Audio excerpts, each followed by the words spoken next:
Hello, hello. Welcome into Animan Plus, episode 103. I'm Alex Live, Sparky 3. Hopefully you're having an incredible day today. No matter if you're watching this live alongside of us, watching after that, or listening to this show after the fact on one of the many audio platforms that we're on. We appreciate the hell out of you. I got my guy Zach in here in studio with me. Zach, how you doing? How you feeling? I'm doing good. I'm really happy. This was actually a pretty decent week, just across the board. In a lot of ways, yeah. Just across the board, doesn't matter if it's just Animan Plus, everything. Honestly, pretty good week. And hopefully it's going to keep on getting better. We'll see. You know what can make your day better, though? What? Some Rogue Energy. Use the referral link down below and pick up some Rogue Energy like the Black Cherry Lemonade, as well as the new hydration flavors. Did you see those? You got any interest in those? One's like a Skittles and one's like a strawberry, I think it was strawberry bubblegum. Oh, I missed them announcing those. The last one I knew was Moon Dust. Yeah, those the latest announcement. One is Skittles and one is strawberry bubblegum. I'm interested in the Skittles one. I'm more interested in the strawberry one. All right, so I'll get Skittles. You get the strawberry. We'll swap out some scoops. We'll try them out. Yeah. How about that? Bet. But yeah, get some Rogue Energy as well as check out Agent Inc. and pick up a jersey. Animan Plus is by far the best jersey we have on that website, and we 100% appreciate that support. Join the Discord. Make sure to follow, subscribe, wherever you are, whatever you're listening on. Make sure to just show some support. Be a friend, tell a friend, and we'd appreciate that. One thing I do want to shout out, just because I thought it was cool, you know, in the grand scheme of things, you know, it's you know, in the grand scheme of things, it's not that much, but it's like I take a lot of pride in, celebrating milestones as they happen. You know what I mean? Shout out to our YouTube channel, now passing 30K viewers all time. So that's pretty cool. You know, it's jumped up quite a bit since I've started actually. It's jumped up quite a bit in a short period of time. Yes. Since I started utilizing shorts finally. Still getting used to shorts, though, since YouTube's so strict on what is considered a short. Really? 1 minute. It's just like, man, getting the video, you know, of everything I want. In a minute? Yes, everything I want to be in a minute. It's tough sometimes. TikTok's doing well, though. Make sure to follow us over at TikTok, at Sparky3Official. TikTok's been doing well. I appreciate everyone following and liking and commenting. It's been a lot of good conversations, for the most part. Every once in a while you get those bad ones, but that's all right. All right. That's okay, and that's fine. That's fine. All right, but so before we jump into some anime and manga chat here for the day, Zach, you got anything you want to shout out? I just want to throw out the whole Viz Media's YouTube channel has apparently released for free subbed anime and movies of Death Note, Hunter x Hunter, Inuyasha, Mr. Osumatsu, Naruto, and Sailor Moon as of today. That's quite the lineup, honestly. Yeah, that is quite a lot.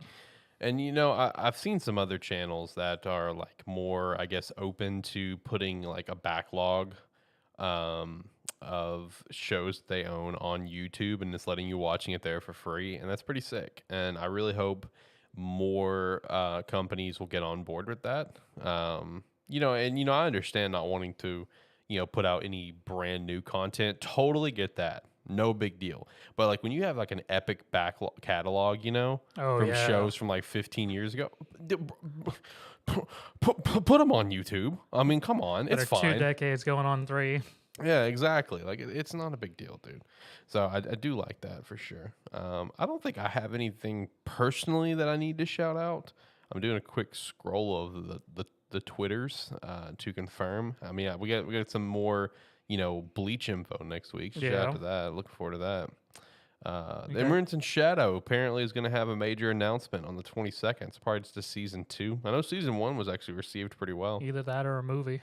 Yeah, that was a show that I definitely had on my radar. Didn't end up checking it out strictly because of where it was. Yeah. I don't even remember the site that it's on. I don't remember where it was either. I just know it was a pain. We had to do a workaround to watch it. Yeah, like it was either we're going to have to do a workaround to watch it or just pay for another subscription for some place that we're never going to use for anything. You know what I mean? Yeah.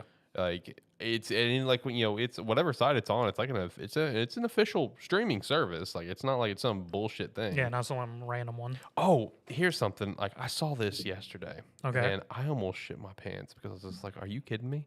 Okay.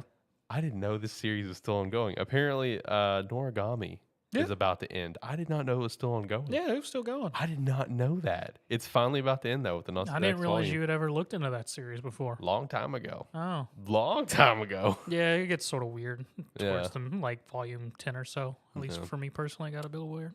Yeah, did not know that. And then my series, which is supposed to get an anime sometime this year, Delicious in a Dungeon. It's volume Oh 12 my came out. Jesus Christ!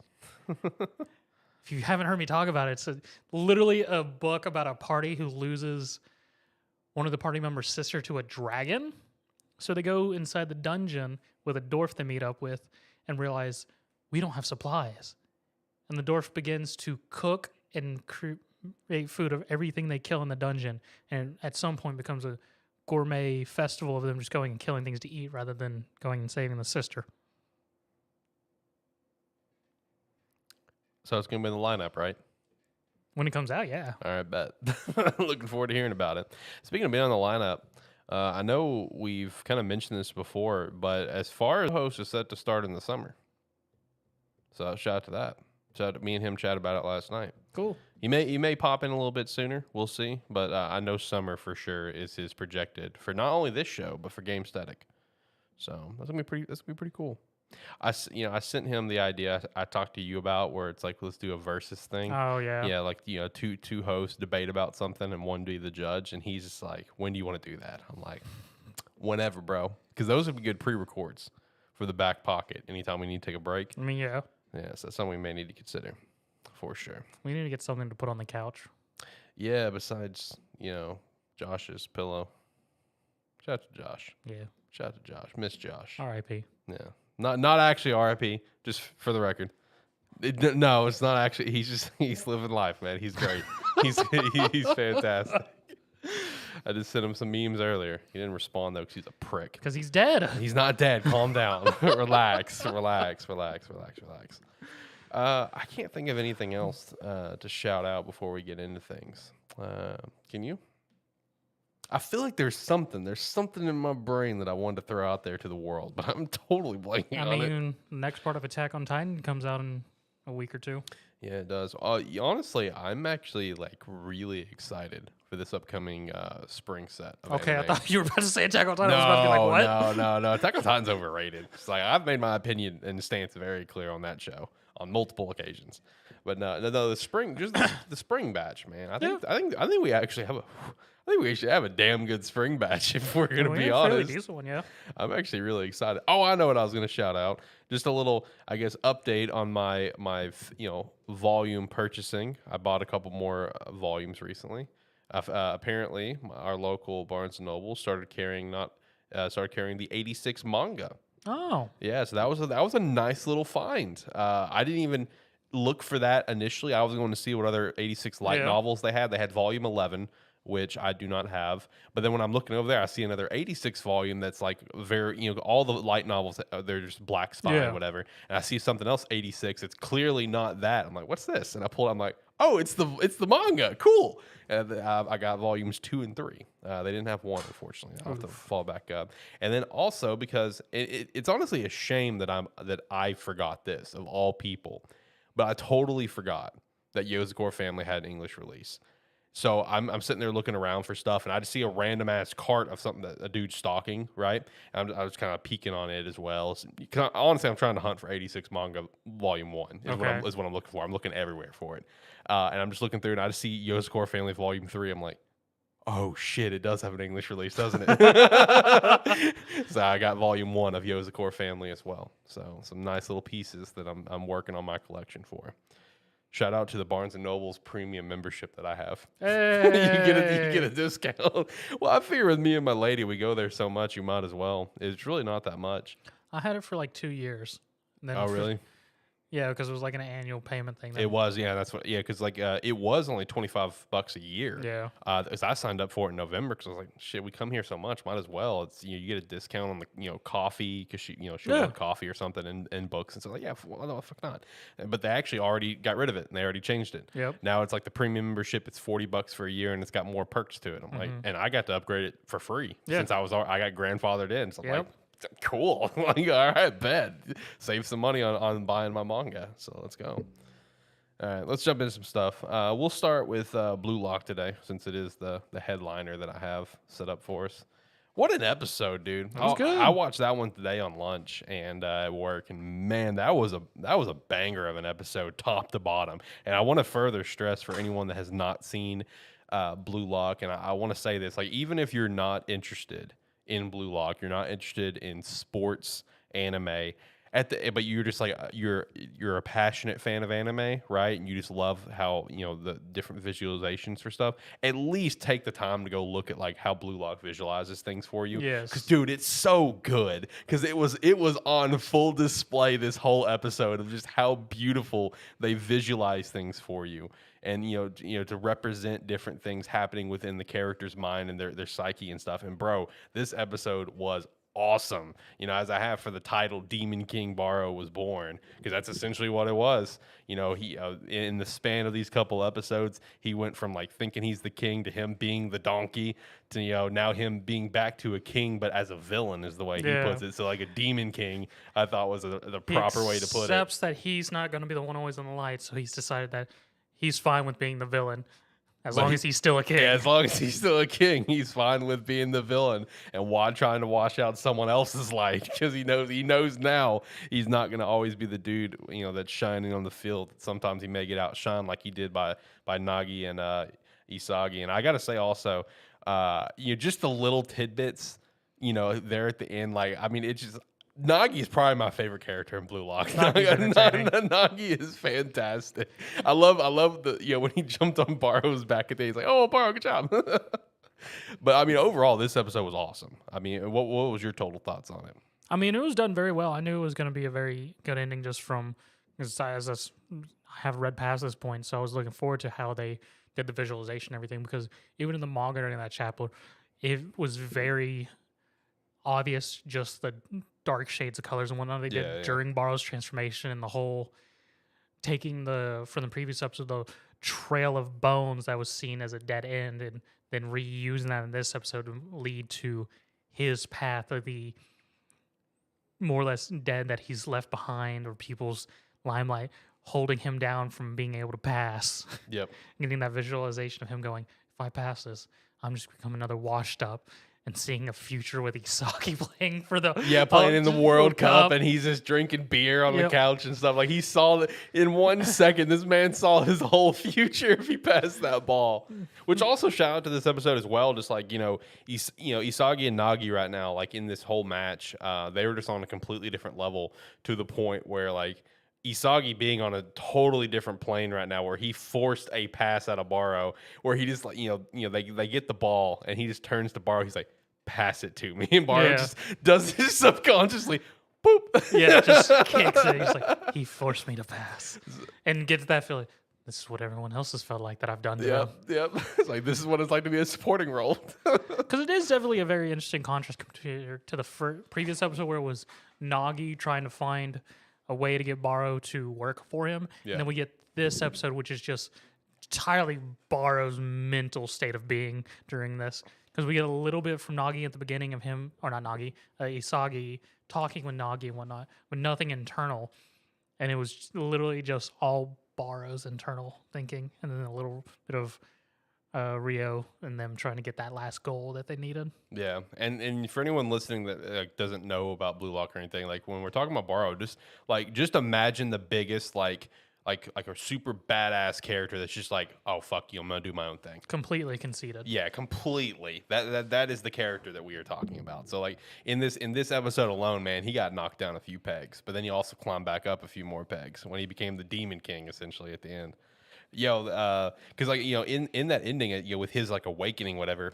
He basically figured out how to do like those super intense chops that he was doing, and they were just like, how did you know? Like, how long have you been able to do that? He's like, it just came to me on the spot, man. It just came to me on the spot. But one thing that I also really liked about this whole like interaction, like especially at the end, is while there's obviously that level of hatred that Barou has, obviously it's on display to an extent. There's also that level of respect, because it was like he called Isagi, where Nagi pointed out, he's like, "Oh, you called him by his name, call me by my name," and he called him whatever he said. He's like, "No, that's not my name. Call me by my name." Yeah, and it's not necessarily a hatred, but more of contempt towards everyone else. Yeah, true. Yeah, you're in for a treat in the last couple episodes. Next episode, we're not going to get much, but the next episode is going to be the rematch with Ren's team. Ooh, that's going to be good. Out of curiosity, who do you think they pick to join them? I was thinking about that because, yeah, got to keep in mind the team is, of course, Ryo, Chigiri, and Kunigami. I feel like they may go with. I feel like the obvious answer is Chigiri or Kunigami. I feel like that's the obvious answer. Okay. At least that's my opinion. I would probably go Chigiri. Okay. That is kind of what I'm thinking. But because they left with a nice little cliffhanger. Whereas like all of them, even Barrow's just like, oh yeah, we do have to pick someone. Like where he wasn't negative about it, Yeah. Like Barrow's like, and that also kind of tells to his character development in just these couple episodes. 'Cause I feel like Barrow, in just a few episodes ago, like if they would have won, before this whole match, how it went down, he would have been like, I don't care, and walk out. You know what I mean? Like I feel like that's like the level of character he was. Well, no, they did discuss it, and he more said if they were going to choose, he would pick Kunigami. Yeah, true, just because of his physicality and stuff. Yeah. No, BLUELOCK was awesome this week. Really enjoyed that watch today. That just I cannot get over the visualization of this series, and I'm looking forward to actually reading this because I'm gonna pick up the manga once the anime this first season's done. I want to enjoy this first season as it is now, and then I'm gonna pick up the manga, and I'm looking forward to seeing how well it's done in the manga. What do you? Do you think the manga is still better in terms of visualization, or do you think the anime really does it justice where it's almost better? Oh, the manga does good, but the anime definitely does it justice. Okay. Allowing just because of the fluid movement and everything. Okay. Yeah, I'm looking forward to seeing it in the manga.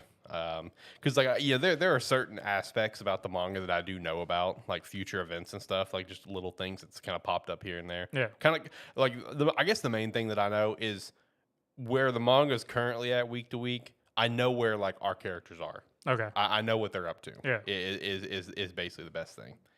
When you back, says Steve. When you back on what, my guy? What are we winning you back on? Are we winning you back on BLUELOCK? Did you drop it? BLUELOCK is phenomenal. Like today's episode was unfreaking believable. With just like the evolution of Barrow's character over these last couple of episodes. Barrow passed, man. He got a Isagaki forced him to pass. I mean, it was a time. Isagaki was on a different level. Now, did you really drop it, BLUELOCK, though? Is that what we're winning you back on? Because if you dropped BLUELOCK, it's really disappointing. You were so pumped for it there when you were actually checking it out. Zach, why don't you hit maybe a couple year series, since I'm the slacker here on the show, and I've only got 3 that I'm watching. Okay. Well, I'll hit up Campfire Cooking in Another World. Honestly, not much happened to this.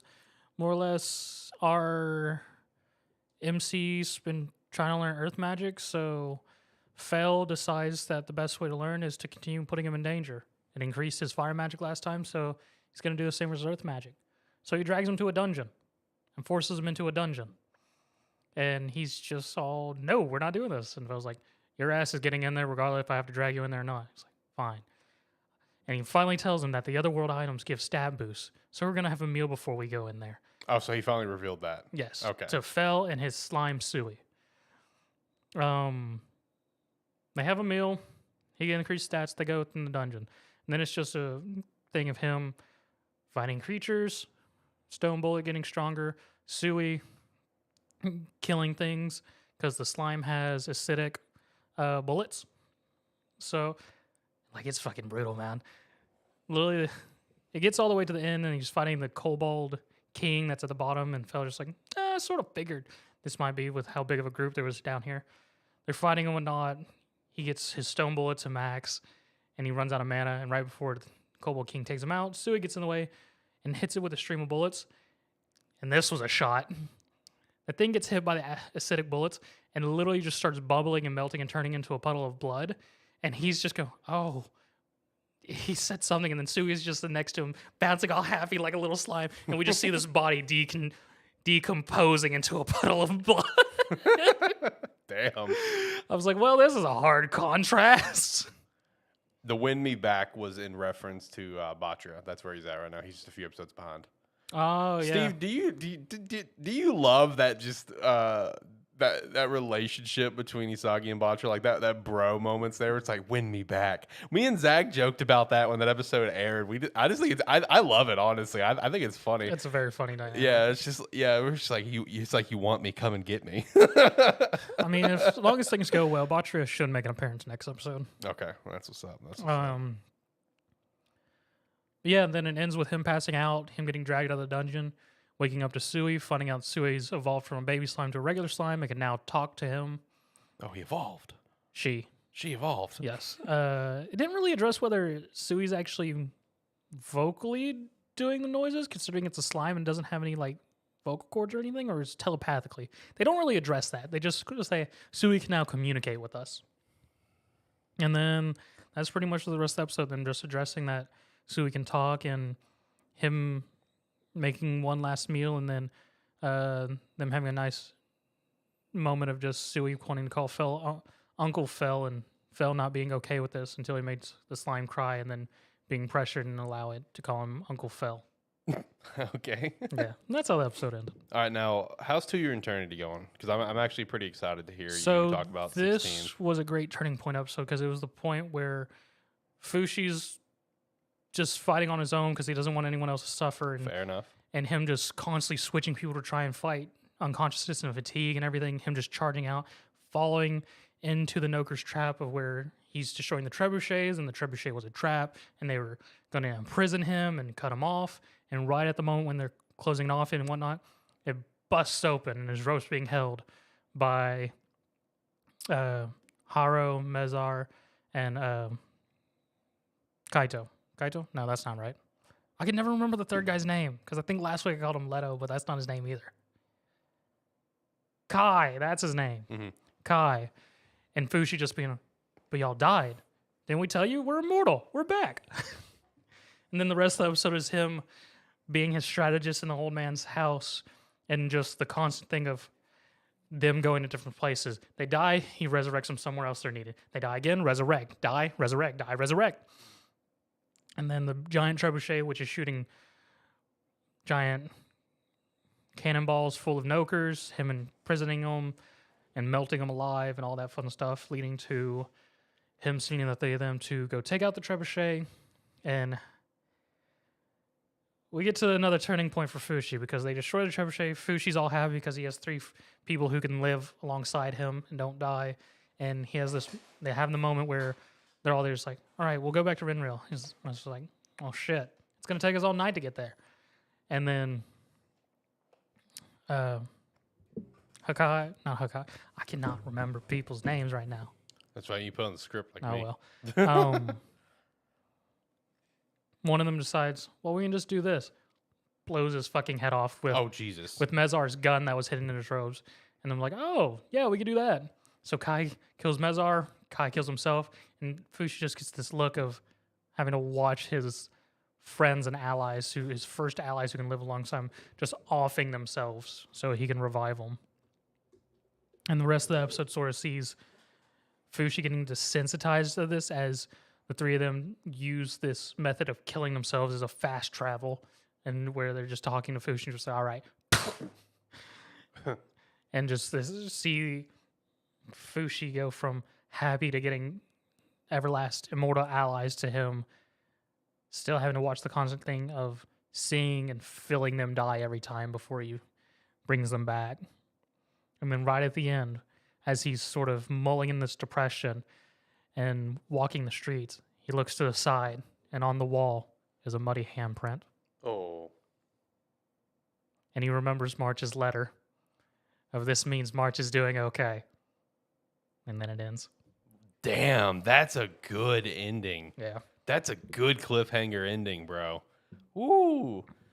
I gotta watch season 2 at some point. I while you were talking, because it popped back in my mind, because I know I said it last week, I was actually going to pull up the manga randomly and just click the latest chapter just to see where it is. Apparently, it's not on Crunchyroll manga anymore. We've discussed that Crunchyroll manga is sort of shit, so. It is sort of shit. No, it's not. No. Let's not give them any credit. It's not sort of shit. It is shit. Okay. Like they're straight shit. Oh man. Sydney keeps showing me parts of this manga she's reading called, what is it? Not sure what it is. Something Fight Island. Well, I can't help you because I can't see. Yeah, I know. There you go. Have you heard of it?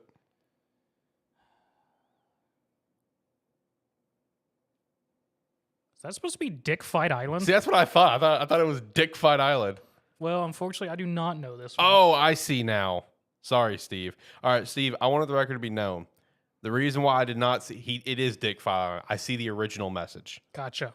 I'm gonna. It got censored. Yeah, it got censored. See, Steve, whenever I'm watching everything for chat, I'm watching everything through Restream, right? So I can see chat from Twitch, from the Sparky3 YouTube, from the Animan Plus YouTube. So, like, if anything is filtered, like I now see his comment stupid filtered, and I'm just like, I didn't know what he meant at the time. That's because I have to go over to YouTube itself to actually see your message. So that's on me. I need to learn to pop through everything. But yeah, YouTube with their filter, man. I don't know that one. Yeah, they are pretty strict on it. But if you're enjoying whatever scene she's showing you from that, you might like the series Rooster Fighter. Oh man, Rooster Fighter's a meme. Rooster Fighter is a meme. Look into Rooster Fighter, Steve. One of you look into Rooster Fighter and give me your thoughts. That is an interesting series. And actually, it may not be called Rooster Fighter. It may actually be called Cockfighter now that I think about it. I'd have to double check. Let me look. I'm curious. That's a troll series that came out like a year ago? It's Rooster Fighter. Okay, is it Rooster Fighter? Yeah, okay. Rooster Fighter. Yeah, that is a very interesting series published by Viz Media. How many chapters does it have now?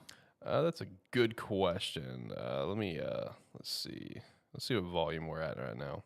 We're up to volume 5 right now. Shit. Yeah, we're at volume 5 for Rooster Fighter. Oh shit! It's got an English release, Zach. I bet it does. I'm gonna look for a Rooster Fighter Volume 1 next time I go out. That's great. Oh man. Well, that's gonna be on the shelf.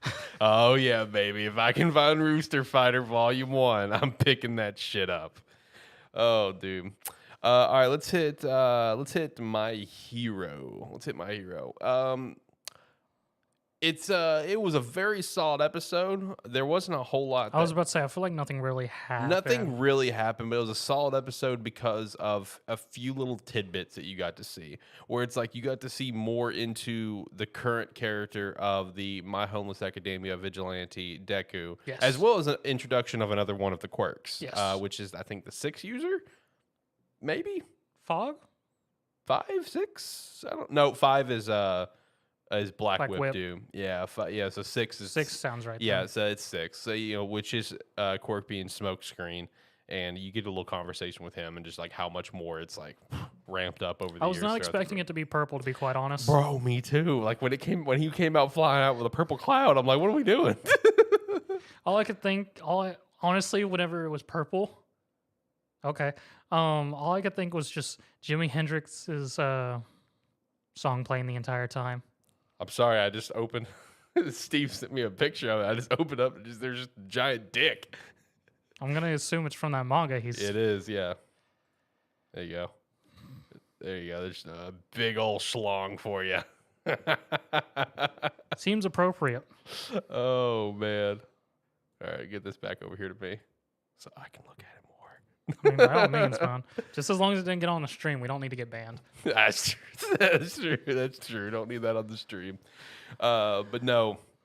This My Hero episode, like, while there wasn't a whole lot that really happened, it was just, like I said, it was more so you get to see the vigilante side of Deku, essentially, was kind of like the biggest highlight. Yes. You also get to see some highlights of just, like, exactly where the people are, where society is, where you have those two characters, those two heroes from one of the other academies, 30 years, trying to help them out, like come with us, sort of thing. And it's just all of the people, the society in this state of they believe they can rely on themselves more than they can rely on heroes at this point. Which fair with where things are at this moment. But get to see Muscular again, shout out to that, and Deku one-shot him. And Deku does, just one shot. The traditional dual thing of just cut straight through. Yeah, it's the traditional trope of former antagonist for our protagonist comes back and he one-shots him. You know what I mean? Like Muscular was getting all into it and everything. I know. He was getting pumped. He was getting pumped up. He was ready to go. And one shot. Well, I mean, the one shot's important. And then Deku just doing his Batman impression of... That's true. He shows up the prison That's like, true. Who are you? You got Iron Maidens. Iron Maiden? It's one of the Jailbreakers. Who are... Confirmed. Deku is Batman. He is. It is kind of. It is kind of fascinating and funny to watch and read My Hero and just see like all these different references to hero comics, because I mean obviously this whole series is created from that. Yeah. Hikoshi is very publicly said how much he loves West hero comics, but like just like I feel like the Vigilante Deku arc is Hirokoshi's version of like I want to do some Batman stuff. Like that's the vibe that I get personally.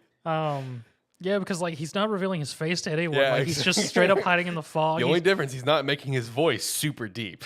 That's the only difference. People are recognizing his voice. Yeah. In which this is like one of the few times where he's always masked up. Yep. Which is cool, honestly. Yeah. Because you don't ever see that. Because it's and you can tell just because of the tattered look of his costume. Just then seeing him and All Might's relationship during all this, seeing the moment where Deku's saying he's not going back to UA when his mother gets told the whole everything that's happened, why Deku's getting messed up again, and him doing this team up operation with Hawks, All Might, Best Jeanist, and Endeavor, and then Best Jeanist's cool way of holding his phone. Okay, like as soon as we get that moment where you see Best Jeanist holding his phone, I'm just like, please include Hawks' comment on this. Yes. Like I need his comment. Because like for anyone that haven't watched this yet, whatever, Best Jeanist holds his phone like this. Like he's gelling his hair. Like he's gelling his hair. And just Hawks is standing behind him, and it's just like, what a cool way to hold his phone. He's like, he even holds his phone cool. Which I think in the manga, I think he was just like, what an interesting way to hold a phone. Yeah. I think was the exact text in the manga. So like as soon as I saw that scene, I'm like, please include what Hawks said. Because you just see Hawks and never look at him like, the hell? Yeah, it's like, what is this guy doing? Best Jeanist is great, man. I love Best Jeanist. He's in his completely own world. I love it, man. I'm here for it.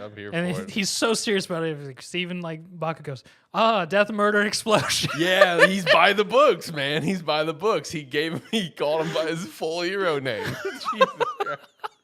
Best Jeanist is the top 5 character for me. Best Jeanist is awesome. Shit. I was not about Best Jeanist when he was first revealed. I'm just like, this is fucking stupid. But now that I've gotten more that was obviously season 1 or whatever. Yeah. It's just like now that I've kind of like understand that, okay, everything in My Hero is stupid. I'm here for it. Top 5 character for sure. And then we get the best next episode. Lady Nagant makes her appearance. Yo, facts. Well, it makes her second appearance. She was in the prison break. She makes her appearance. She makes her official appearance. Her most important appearance is the better way to put it. Which I'm actually really excited for the next episode, honestly. The next couple episodes should be very entertaining. Yeah. Their fight. Yeah, true. We don't even have much longer on the show. We'll get 5 more episodes. Yep. Big sad. Honestly, I mean, you look across the board, seasons wrapping up pretty quickly. We're already halfway through with Tokyo Avengers. BLUELOCK's coming to a close in like 6 episodes. Mm-hmm. Do you have an idea where it's going to end? What, BLUELOCK? Yeah. Since it's ending on episode 24, do you have a kind of general idea? I can only assume it either ends at the end of the selection or after the one match finishing up that selection. Okay, gotcha. Yeah, and then your To Your Eternity ends in 4 episodes. Yep. This was season 1 more of an emotional journey? Yes. I figured. Because like me even knowing the content for this one, I feel like season 1 is definitely more of the emotional gut punch than season 2. The most emotional part, at least for me, was the Toneri. full circle of Toneri's Yeah. his death. One of the Man. last characters really helped building Fushi's personality for the rest of this series and whatnot. And then the whole him finally getting allies was slightly emotional. Then I think the big thing, because there's not many episodes left, so I'm hoping we get to it, is when he gains his gift from Bon. Okay. All right, let's hop over Handyman Saito. We'll finish up with Tokyo Avengers. What we got going on, Handyman? So what the how the fuck I is this want to series continue to evolving now? stress just how every single story put in this whole thing that just seems like a joke in a feel-good series had some fucking purpose. So it finished the previous episode finished with that pillar that the fairy had called forth and turned him with all the eyes shooting off the elf's ear, and begins with the priestess who feels like she owns her elf warrior the more she heals her, which is a whole thing. Literally jumps up and grabs the ear and force recovers it back on. And I feel like, it's just my ear, don't worry. No, it's important. Everything. And then everyone coming together to try and fend off this thing. And this thing just becomes a fucking laser disco ball. Because quite literally, we just get constant panning shots of it going around and just its eyes shooting while it's panning around. And everyone doing their best to block it and everything. And then just Saito helps Morlock use his seven Thunder God's ability. It does nothing. And then all this fun stuff. And then Saito just goes to Morlock, we gotta stop time, Morlock. He's just like, you don't know about that? I do know about that. There's no way you can know. I saw it, Morlock, and I read it. And I forgot to mention this episode. There was a weird thing in one of the previous episodes where Saito's learning all Morlock's spells so he can help Morlock remember incantations. And he sees one spell book that's just chained up. So naturally, Saito, being a handyman, picks the lock, opens it up, and it's a false book with a nice hidden spot in it. And you know what it has in it? A blurred mushroom. Oh, no. That looks like a penis. Oh, of course it does. And it's a mushroom, and the whole skit is, he's like, what is this? Then the night girl just like, oh, you have a mushroom. Those things are delicious. He's just like, you just eat on penis mushroom. You just eat on by sucking on them. Oh my god. And Saito's like, what? And she grabs it right before it. Morlock comes and is like, mushrooms? You need to share. He grabs it and we get a moment of Morlock eating this mushroom. And it's some more. What is this show? I want to stress there was a point to this scene besides just getting an old man eating a mushroom penis. Because I feel like that was the point. Because in the book, that was supposedly the hidden thing of hiding this mushroom, this very flavorful mushroom, which was later controlled substance because of how addictive the mushroom is. It had a false bottom. And under the false bottom, which was the real hidden thing, was the spell scrolls for time magic. Oh my god. Yeah, because that makes sense. Yes. It was a double hidden thing. It was a hidden thing of hiding this addictive mushroom, which is a controlled substance, which was also hiding a false bottom of magic spells that no one should know. Yeah. It was a whole thing. And Saito saw it and read it and learned the first spell. So they come up with this plan to use this spell. And then we get a cut of Morlock's past. And the reason why he is how this old forgetful geezer that he is. So during the time when he was becoming a great mage, he had a wife and he had a daughter. And his daughter very much cared for him and made him a necklace with his name and everything on it. And very touching and whatnot. But Morlock was set on becoming the best mage, and it became a thing of him, his daughter being sick, her having fevers at night, and the mother watching over her, and he comes home late night, and he's like, oh, I'm just here to grab some references, and the mother being like, your daughter's having fevers every night. You need to be here with her. He's like, I'm right at this moment of being the best mage. If I don't go, everything I've done will be useless. And he leaves in that night, and he becomes a great mage, recognized by other mages, and returns home to his daughter dead. Oh. She passed. And his wife more or less going, if you were here, you could have saved her with magic. We went to the clinic and whatnot, and there was nobody there to help her because nobody was there for some reason. So his daughter died. His wife leaves him and him more or less going into depression of, how could I be a great mage if I let my own daughter die? And he finds the book about time magically referencing the Great Labyrinth in the Northern Kingdom. He goes there, he enters, and he actually found the secret passage that Saito and the group later found, which opened up to where the area they are now. And he meets the mage that controls time and fights the mage that controls time. Ends up with him losing because he asked the mage to turn back time for him, teach him how to turn back time. He was like, sure, if you beat me. They had their fight. He's like, damn, that was an impressive fight. I'm glad I met you right before I left. I'm going to another world to find more interesting things because this one's done for me. It's like, I'll give you half your wish. You really just want to end your suffering. You don't necessarily need time magic. And wipes all of Morlock's memories. He forgets everything. And he's just like, live a new life. And that's why he's a forgetful mage, because all his memories were wiped. So, goes back to present and them deciding we're going to stop time. And when this time, if the eyes open, take them out. We get this whole big scene of all our frontliners distracting it to keep its eyes open. All of everyone else bringing up shields and whatnot to block the blast so Morlock and Saito can do the spell. Whole big build up and everything. And Saito and Morlock manage to cast a spell. And now, with Morlock's power, they have 100 seconds of Morlock to take out the eyes. But it ends with him casting the spell and him going, there's something I know I was supposed to do. And it's just a capture of everyone's time's frozen, except for Morlock's. And we have 100 seconds before things start again. And Morlock can't remember what the fuck he's supposed to do. Seriously, what the fuck is this This series goes wild, man. It's a great series. Like, dude, you explained the first episode. We go on those couple weeks of a break. And now it's just like everything that you're telling me is that the shit just keeps getting weirder and weirder. Everything had a purpose. Man. The author who made this series isn't great. Man. Well, I'm telling you, everything that you continue to tell me, it just keeps on getting weirder and weirder. Yes. And it doesn't end yet. Jeez. It does not end in the least. All right, let's finish up some anime chats here with Tokyo Revengers Season 2, Episode 6.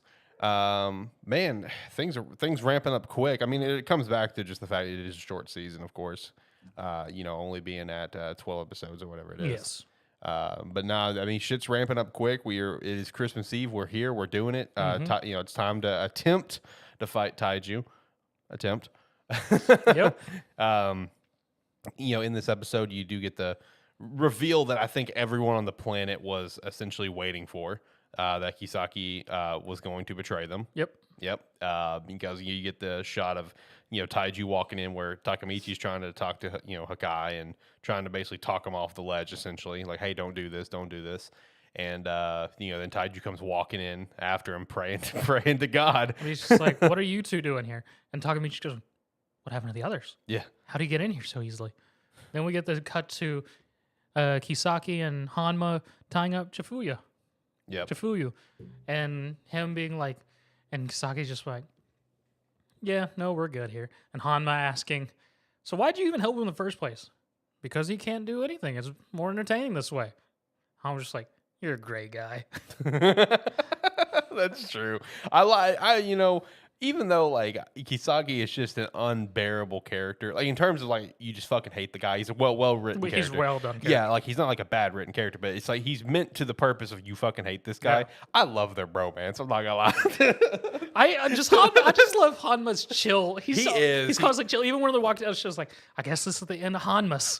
Yes. And Kisaki's just like, Hanma's? That was our name? Was it the name that you settled on?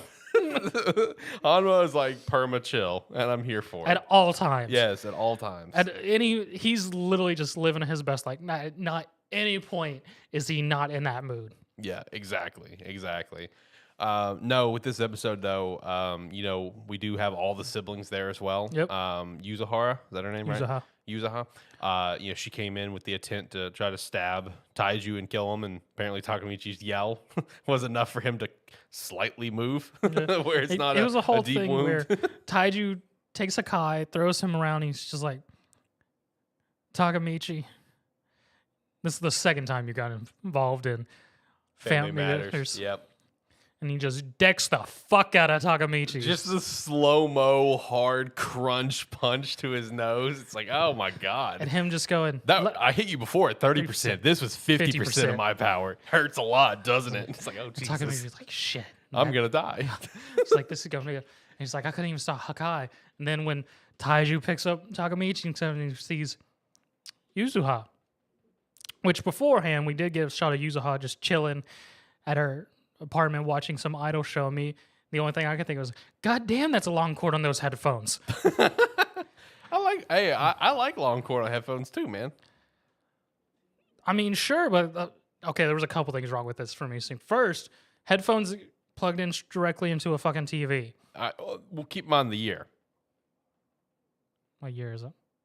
It's like 2003-ish. Okay, I'm gonna continue. What the fucking TV that's done in like some commercial area or some business that has fucking headphone jacks for the TV? I mean, that's fair, but it is 2003-ish. I didn't have any fucking TVs that had headphone jacks in them. I think I had one that had a headphone jack in it. Okay, I guess it was a classic tube TV, of course. I guess this is just a thing I missed then. Yeah, I had at least one tube TV that had Even the tube TVs I knew didn't have that. I had one. It was right there on the front for me. And I even had a fucking dial tube TV. I did too. That was my OG. That was my OG. For shout out to any gamers these days that don't remember having to go to Channel 3 to play your games. And if you don't know what I'm talking about, then that just says that puts some age on me and Zach right now. And she gets a message on her phone. She reads it, and then we get a cutaway.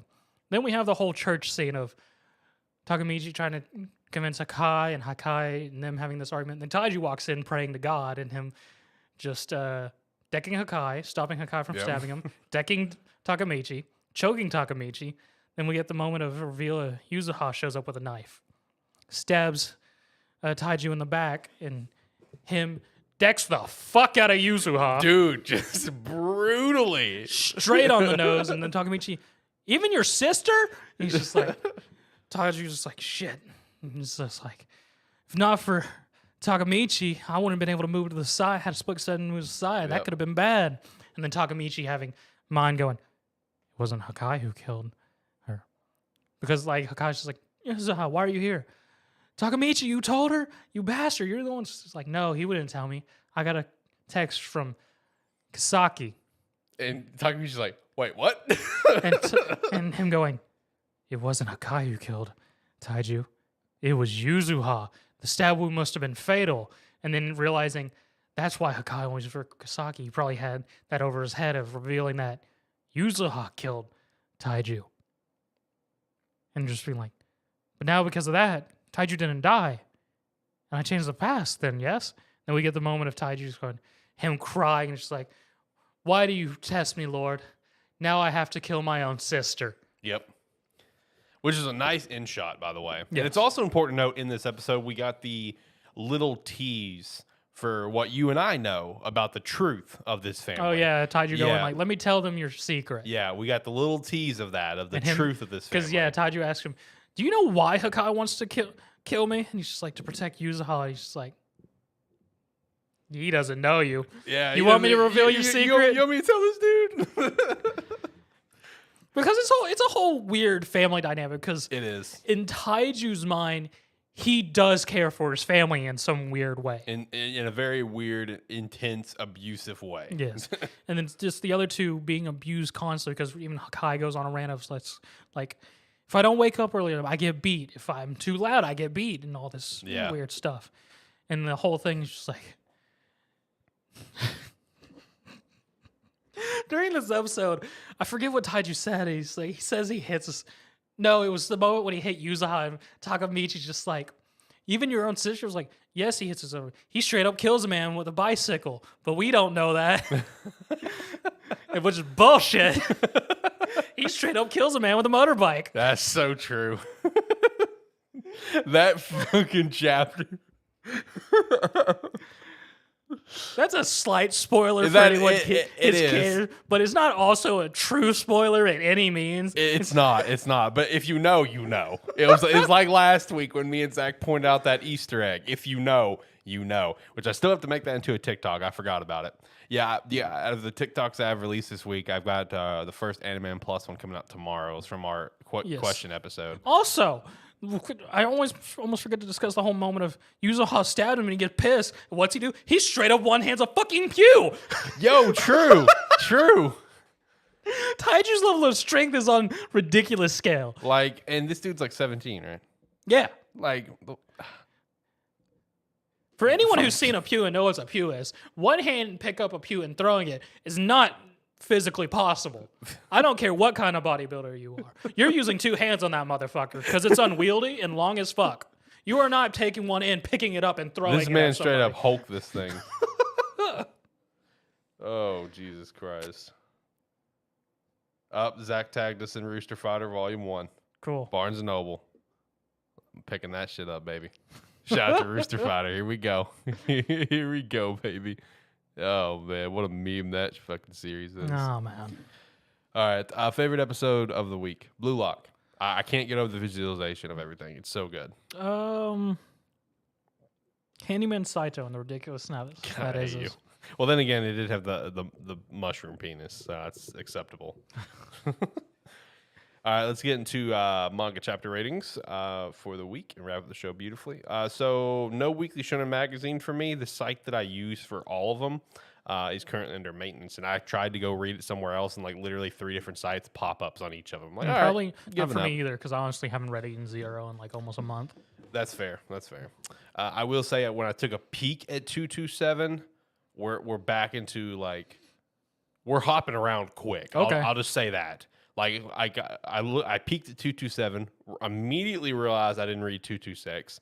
So I went back to 226, and I'm just like, okay, so 226 is like Draken, 227 is Nero, Poseidon Nero, and I'm just like, we are hopping around. Oh, we're doing quick. some time shenanigans? Like we're just like, it's not even time shenanigans. They're just like they're going to the points they know about, not wasting time. Okay. I'm just like, whatever, man. So I don't know how to feel about it. That series has become so mid. So he does that thing that he always does. It's just like wrap things up and just like, oh yeah, all these characters that we Yep, exactly. Boom. All right, anyway, One Piece 1074. I'd probably give this one a 7. My Hero and Black Clover both on breaks. JJK 213. I'll give it a 7. Okay. Mission Score Family 165. I will give it a 10 because we have the introduction, in my opinion. Of the mother? No. Oh. Well, I mean, I guess it depends on. We've already had introductions to like multiple mothers, but no.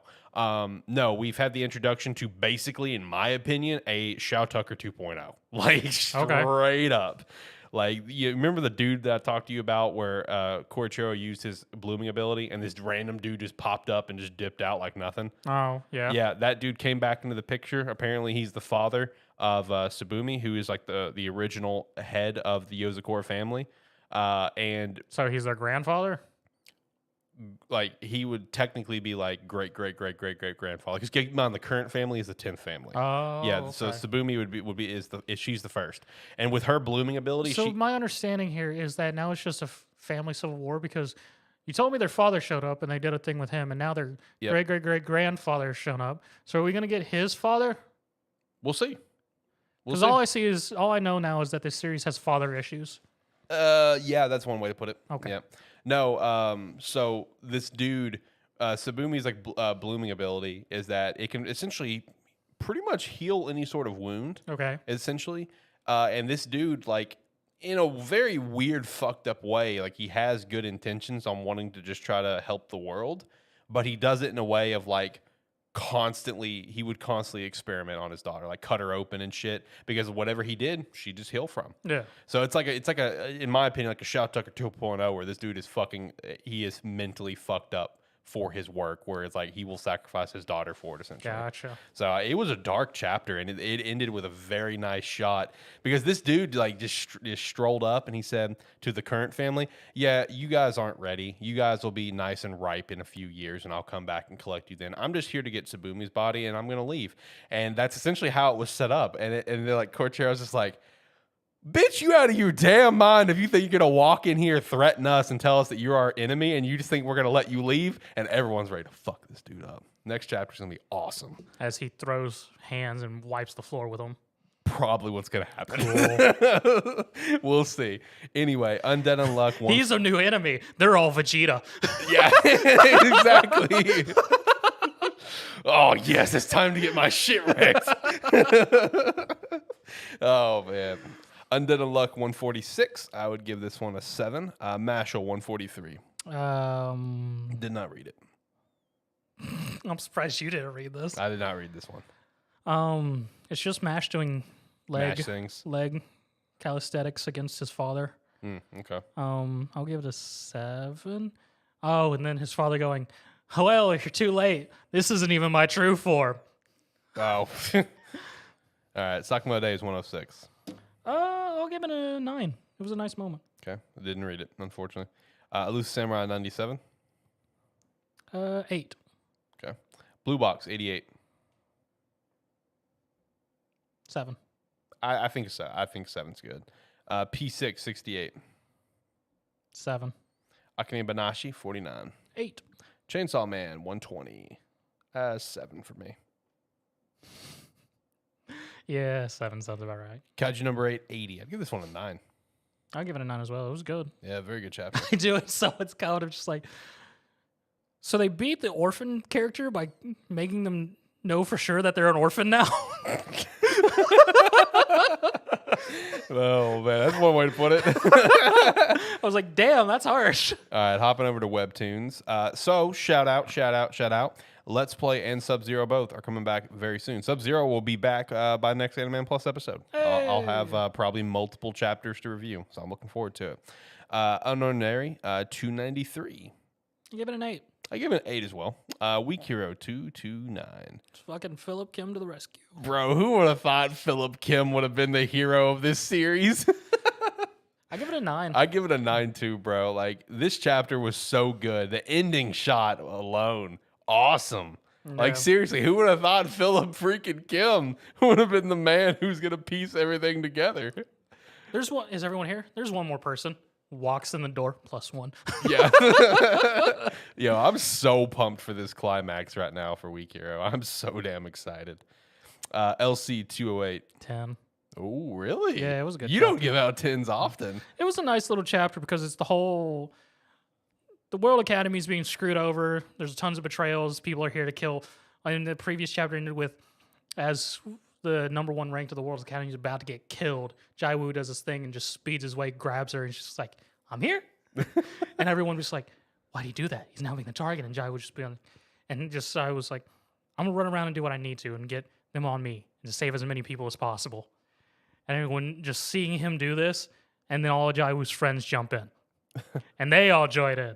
And then one dude, part of the group who's not part of the group, but part of the top 5 of Korea, he gets a moment with the principal of the Korean Academy. He's like, just being strong is not how you show your worth. It's when you go up against stronger enemies that you really see your worth. And him seeing that realization with the rest of them. And he straight up walks up to the enemy and straight up one punches the motherfucker into the wall. And he gets a whole nice shot of him surrounded by this energy. And everyone's like, now he's joined in too? And just everyone in the World Academy, what are they doing?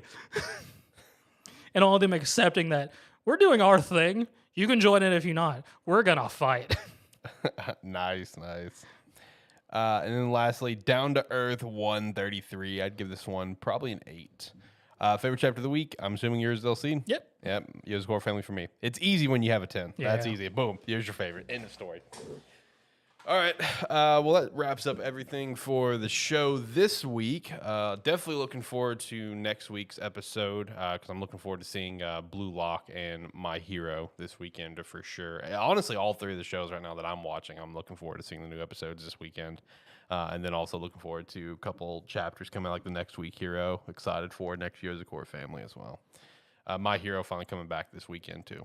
So. I may have a new series because I picked up one called 1 Second and Webtoon. Okay. It's about firefighters. Ooh, interesting. Yeah. Nice. Well, if you want me to add it to the script, let me know. I'll need to catch up first. Yeah, and I'll add it. All right, last thoughts on anything? Am I good to the music? No, we're good. All right, music's it. Like, comment, subscribe, rate wherever your platform allows. It does help if you're watching this live. Thank you very much for joining us, and hopefully you'll be back with us next Thursday when we go live again. Thank you very much. Bye. Make sure to do everything he said and more, such as check us out at our website, spark3.com. You can sign up for free or sign up $5 a month. We'd appreciate that extra support. Make sure to check out some Rogue Energy with our referral link down below. You can use promo code SPARKY3 for 10% off, but you don't have to. Just use the referral link, and that alone helps us, and we'd appreciate that support. As well as going over to Agent Inc. and picking up a jersey. Join the Discord, like, subscribe, do everything that he said, and we'll see you next week. See ya. Bye.